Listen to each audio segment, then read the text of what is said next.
예, 특검 수사기간 연장안 결국 법사위 통과 못했고요. 국회의장 직권상정도 안 됐습니다. 국회가 할 수 있는 일은 이제 없습니다. 특검 연장을 위해서는 황교안 대통령 권한대행이 연장 승인하는 거, 그 방법 딱 하나 남았는데 황 대행이 정말 승인을 할까요? 하려면 벌써 하지 않았을까요? 만약 특검 기간 연장되지 않으면 박 대통령은 물론이고 지금 진행 중인 모든 수사, 이건 어떻게 되는 걸까요? 참여정부의 법무장관 지낸 분이죠. 국민의당의 대선 주자이기도 합니다. 천정배 전 공동대표 연결을 해보겠습니다.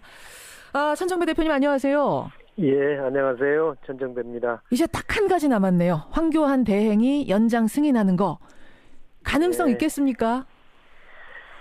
황 대행의 결심에 달려 있는데요. 예. 걱정이 많이 됩니다. 그분이 좀 최근에 굉장히 그 문제에 관해서 좀 딱 부러지게 국민들한테 밝혔으면 좋을 텐데. 그러게요. 물론 아직은 시간이 이제 사흘 남았나요? 며칠 남긴 했습니다만. 사흘이 있습니다. 예. 아니, 저희가 지난주하고 이번주하고 계속 여론조사 돌려봤더니요. 국민의 67% 이상이 특검 수사기간 연장해야 된다. 이 정도로 지지를 하고 있는데도 왜 황 대행이 꿈쩍도 않고 계속 검토 중이다. 사실상 거부 의사를 표명하는 걸까요? 예, 그분으로서는 사실은 그 국민 입장에서 보면 말이 안 되는 건데요. 특검은 박근혜 최순실 게이트 진실을 밝히는 가장 효율적인 수단 아닌가요? 지금으로서 전 국민이 그렇죠. 바라는 가운데 그동안 특검 수사가 진행됐고 또 특검이 주어진 기간을 무슨 게을리 썼다든가 뭐 이런 것도 느껴지지 않지 않습니까? 최선을 다해서 했는데 그럼에도 아직도 뭐 대통령에 대한 대면 수사도 안 돼 있고 그렇죠. 뭐 여러 가지 할 일이 많이 있지 않습니까? 그러면은 연장을 해주는 것이 순리이고 이게 사실은 굉장히 역사적인 일이죠. 이 진실 밝힌 일들이. 그렇죠. 그런데 그건 당연한데 이제 황교안 대행이 자기가 대통령을 나가겠다는 생각인지 무슨 그것으로 박근혜 대통령을 그동안 지지해왔던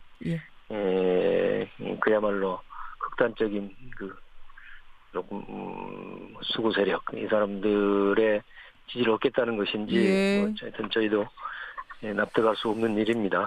참 그 납득할 수 없는 가운데 황 총리가 끝까지 버티면 결국 특검은 끝납니다. 28일에 끝납니다. 그렇게 되면 이제 특검이 진행하던 모든 수사 내용, 구속된 사람들에 대한 수사, 이거 다 검찰 손으로 넘어가는 거죠? 그렇습니다. 예. 법무부 장관으로서, 검찰 지휘하던 분으로서 보시기에, 냉정하게 보시기에 지금의 이 검찰 체제에서 그 수사들 잘 이어질까요? 어떻게 보세요? 역시 걱정이 많죠. 국민적 그 열망이 뭐라 하는 것은 검찰도 잘 알고 있겠지만 그러나 지금 검찰은 어쨌든 박근혜 대통령 정부에서 여러 인사권이 행사된 결과로 만들어진 검찰 아닙니까? 그렇죠. 그래서 그 인적 구성원들 가지고서는 아무래도 좀 한계가 있겠죠. 그리고 더구나 이제 무슨 우병우 전 수석에 대한 영장도 기각됐고 있는데 뭐 대체로 검찰이나 그 사정 라인이 우병우 전 수석이 무슨 뭐라고 부르죠? 그 사단이라고 부르기도 하고 이런 분들도 아직도 많이 포진돼 있단 말이에요. 이른바 우병우 사단. 그래서 아무래도 한계가 있지 않겠는가 이런 걱정이 드는 것은 아무래도 한계가 있지 않겠는가. 사실은 박근혜 대통령 특검에서도 못한 대면 조사, 이걸 진짜 검찰에선 할 수 있을까? 이 부분은 아주 회의적으로 보는 분들이 많으시더라고요. 동의하십니까? 아마 그것은 그렇게 봐야 그렇게 보는 게 옳겠죠. 그러나 이제 사실은 탄핵이 이제 3월 13일 이전으로 대체로 좀 예상되지 않습니까? 선고일이요. 탄핵이 되면은 이제 대통령이 아니니까 헌법상의 장애가 없어져서 아마 검찰도 그때야 대면 수사뿐만 아니라 구속도 하지 않을 도리는 없을 겁니다. 그때 검찰이 이제 박 대통령에 대한 대면 수사라든가 구속영장 청구라든가 이런 걸 안 하면은 그때는 아마 그것은 엄청난 직무유기일 것이고 그때는 검찰이 탄핵당할 수도 있단 말씀이에요. 그렇습니다. 또 국민들로서는 검찰 탄핵을 할 것이고 또 그렇게 되면 특검을 다시 만들 수밖에 없는, 다시 구성할 수밖에 없는 상황이 되지 않겠습니까? 그렇게 내다보시는군요. 근데 지금 그 전제는 탄핵이 되면 이란 전제를 지금 깔고 말씀하셨어요. 대통령 탄핵이 인용이 되면 그 말씀이신 거죠? 예. 인용이 될 거라고 보세요? 저는 사람이 하는 일이니까 100%는 없겠지만 99.99% 탄핵이 된다고 봅니다. 지금 헌법재판관들이 서두르고 있지 않습니까? 그래서 우선 13일 전에 같은 결정이 나는 것은 분명하고 다만 그 결정이 탄핵이 인용이냐 기각이냐 할 텐데요. 저는 어떤 재판관도 탄핵을 기각하는 결정문 자체를 쓸 수가 없을 거라고 봅니다. 쓸 수조차 없을 거라고 법무부 장관 출신의 천정배 의원 대표 보시기에는 그렇게 보세요? 99.99라고 하는 건 상당히 높은 퍼센트를 지금 말씀하신 건데? 근데 이 탄핵이 무슨 재량 행위가 아니지 않습니까? 물론이죠. 그 지금 드러난 사실과 증거에 따라서 판단을 하게 될 텐데. 어떻게 그동안 박근혜 대통령이 해왔던 여러 뇌물을 받고 여러 헌법 법률을 무시하고 이미 다 국민들 아시잖아요. 그런 것들 내용을 바탕으로 어떻게 부인할 수가 있나요? 부인할 수가 있겠는가? 혹시 헌법재판관 중에서 그럴 분이 안 계시겠지만 박 대통령을 어떻게 하든지 감싸주려고 하면은 사퇴를 하거나 자기가 안 하겠다는 것은 도리가 없을지 모르겠습니다만은 저는 기각하는 판결은 쓸 도리가 없다고. 쓸 도리가 없다. 기각문을 절대 쓸 수 없을 것이다라는 말씀. 그렇게 되니까요. 그렇게 만약 탄핵이 되면 대통령은 아까 말씀하신 것처럼 바로 자연인이 되고 바로 검찰의 수사 받아야 하고 구속도 될 수 있고 이렇게 되는 거죠. 이걸 피하기 위해서 탄핵 선고 전에 자진 사퇴를 할 가능성. 지금 3.1절 사퇴설이 솔솔 나옵니다. 근데 사퇴 날짜까지 나오고 있어요. 3.1절 사퇴설. 이제 이게 어떻게 나온 건가 보니 그러니까 자진 사퇴를 하면 대통령 예우를 해주기 때문에 검찰이 불구속으로 최대한 예우를 갖춰서 수사를 하게 된다는 겁니다.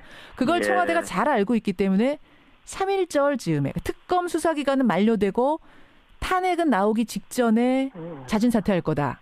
아주 구체적으로 얘기가 나옵니다. 어떻게 생각하세요? 그건 그야말로 허황된 시나리오에 불과한 거죠.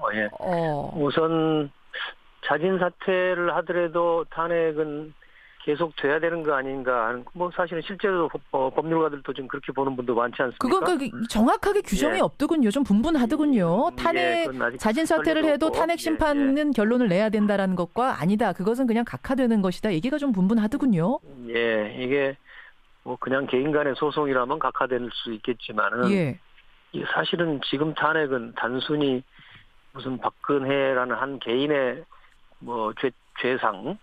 책임만 묻는 거라기보다는 어떤 역사적인 그 대통령이라는 헌법기관의 그 잘못 여부에 대해서 가리는 일 아닙니까? 그래서 저는 그 자진 사퇴 하더라도 그 박근혜 대통령의 그 잘못과 그 책임은 헌법재판소가 확실하게 결정을 해 주는 것이 헌법재판의 취지에 맞지 않겠는가 저는 지금 그렇게 생각합니다만은 하여튼 그 부분은 그렇게 그건 이제 재판관들한테 달려 있는 문제고요. 어쨌든 탄핵 결정을 받든 무슨 자진 사퇴를 하든 간에 박근혜 대통령이 대통령직을 잃게 되면은 그럼 구속은 그 다음 날 구속이죠. 그래서 저는 그 다음 날 구속. 그 다음 날 바로 구속이 될 수도 있습니까? 지금 상황이? 아니 과거에 전두환, 노태우 전 대통령들이 사형선고까지 받은 거에 대해서 우리가 잊었나요? 그때도 한때는 성공한 쿠데타는 처벌할 수 없다 이런 말도 안 되는 검찰의 결정이 있었지 않습니까? 있었죠. 그러나 결국 국민의힘에 의해서 그게 바로 잡아져서 전두환, 노태우 이런 이제 쿠데타 세력도 단죄를 받고 심지어는 사형 무기징역까지 받았는데. 하여튼 그런 상황이 사실 있었습니다. 이번에 박근혜 대통령이 어떻게 그 국민이라고 헌법과 법률에 빠져나갈 수 있겠습니까? 불구속은 무슨 불구속입니까? 지금까지 불구속 여부는 그야말로 도주의 우려라든가 증거인멸의 우려라든가 이런 거 아닙니까? 그런 판단에 따른 것인데 박근혜 대통령이 지금까지 계속 수사를 방해해왔고 청와대 압수수색 계획도 안 되고 있고 본인도 대면 수사 여러 번 받겠다고 한 것을 안 지켜왔고 뭘로 보든지 소주의 우려, 증거의 인멸의 우려가 심각한 상황입니다. 알겠습니다. 뭐 이런 걸 어떻게 나갈 수 있을까요? 법조인 출신으로서 냉정하게 볼 때 탄핵되면 바로 다음 날 구속 갑니다. 지금 이 말씀하셨어요. 천정배 국민의당 전 공동대표 지금 만나고 있습니다.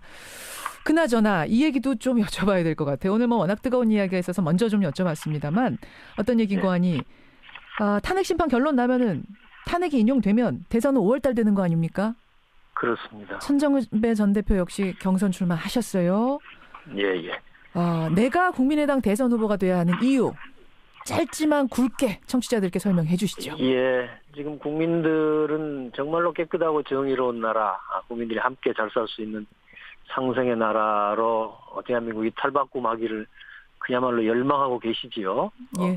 이것을 제대로 그 열망에 부응하려면 다음 지도자는 이 개혁에 대한 강력한 의지, 소신, 용기, 타협하지 않는 자세 이런 그 요건을 갖추어야 한다고 생각합니다. 예. 뭐 제가 여러 가지 부족한 점도 있습니다만은 좀 그 점에 관한 한 누구보다도 강단 있게 개혁을 추진할 수 있는 용기와 배짱을 가졌고 그동안 짧지 않은 정치 역정에서 그런 노력을 보여드렸다고 생각합니다.